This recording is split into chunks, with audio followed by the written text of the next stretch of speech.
What's up guys, your boy Big Belia. In this video, I'm going to give you my honest views, aka review on Dolla ign and Kanye West's new album, Vultures 2. Let's start with a hot take.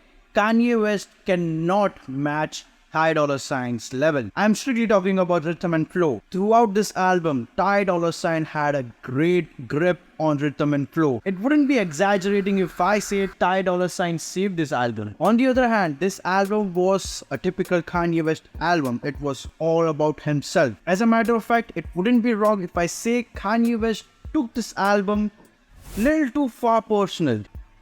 In the song Slide, he takes a shot at industry. He says if the industry does not like him, he does not like them too. And the industry does not like him because he has been giving out industry secrets out there on Instagram, but he takes it too far in the song Fried. Rather, this is Adidas.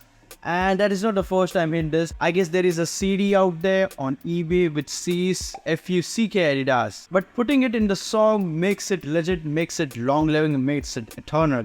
Like imagine if your grandchildren are listening to this album and they heard Kanye West said fuck Adidas. He also brags about selling his merchandise for $20. That is also a slap to Adidas because he always been saying that I wish to sell this at $20 or less than $20 because it actually costs that much. Why would I say this is an personal album when Kim Kardashian is not mentioned? In this album, you will clearly notice Kanye West being bipolar in these two songs, the song Husband and the song 530. But we will talk about 530 in bit. Let's talk about Husband. This song is actually a love song or a song which asks Kim Kardashian to come back to him. Or in other words, he says that he misses her a lot. This is the same kind of interpolation that he did with Runaway that actually made Drake cry. But isn't he married to Bianca?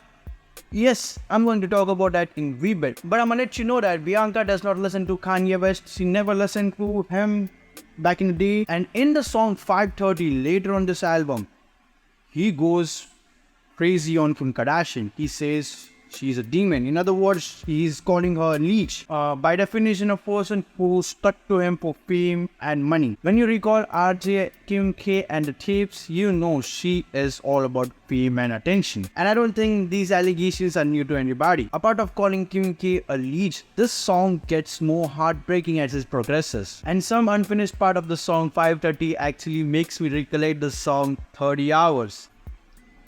So everybody has been asking what's the relation with Bianca and Kanye West. He calls her his wife. But on the other hand, people think that she is just a showcase of Kanye West's merchandise or his passion.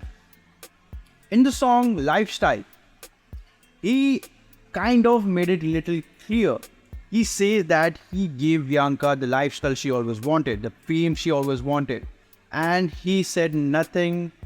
No, in literal ways, what she means to him or what she is to him. Let's talk about the features in this album.